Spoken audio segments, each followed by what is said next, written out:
Remittance প্রবাহের নতুন record হয়েছে। গত মার্চের বৈদেশিক মুদ্রার প্রবাহ $300 কোটি ছাড়িয়ে যেতে পারে। এর মাধ্যমে নতুন মাইল ফলক গড়তে যাচ্ছেন প্রবাসীরা। একক কোনো মাসে এর আগে এত পরিমাণ রেমিটেন্স পাঠানোর ঘটনা ঘটেনি। রমজান ও ঈদের বাড়তি খরচ মেটানোর জন্য প্রবাসীরা অতীতের যে কোনো সময়ের তুলনায় বেশি রেমিটেন্স পাঠিয়েছেন।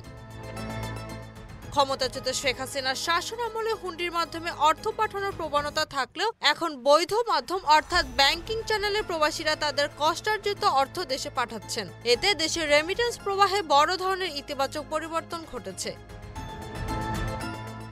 এ প্রসঙ্গে অর্থ উপদেষ্টা ডক্টর সালেহ উদ্দিন আহমেদও বলেছেন, রেমিটেন্স প্রবাহে প্রবাসী বাংলাদেশিরা নতুন রেকর্ড গড়েছেন। রোজার ঈদকে সামনে রেখে $300 কোটি বেশি রেমিটেন্স পাঠিয়েছেন তারা। এতে একটি নতুন মাইলফলক তৈরি হয়েছে। তিনি আরও বলেন, শুধু এ মাসেই নয়, বর্তমান অন্তর্বর্তী সরকারের গঠনের পর থেকে প্রতি মাসে রেমিটেন্স প্রবাহ বাড়ছিল, যা বর্তমান সরকারের প্রতি রেমিটেন্স যোদ্ধাদের একরকম সমর্থনও বলা যেতে পারে। কেন্দ্রীয় ব্যাংকের হিসাব অনুযায়ী জুলাই বিপ্লবের পর চলতি বছরের মার্চ মাসের প্রথম 26 দিনে $294 কোটি 50 লাখ রেমিটেন্স এসেছে দেশে বাংলাদেশি মুদ্রায়, যার পরিমাণ 35,929 কোটি টাকা, যা গত বছরের একই সময়ের তুলনায় 82.4% বেশি।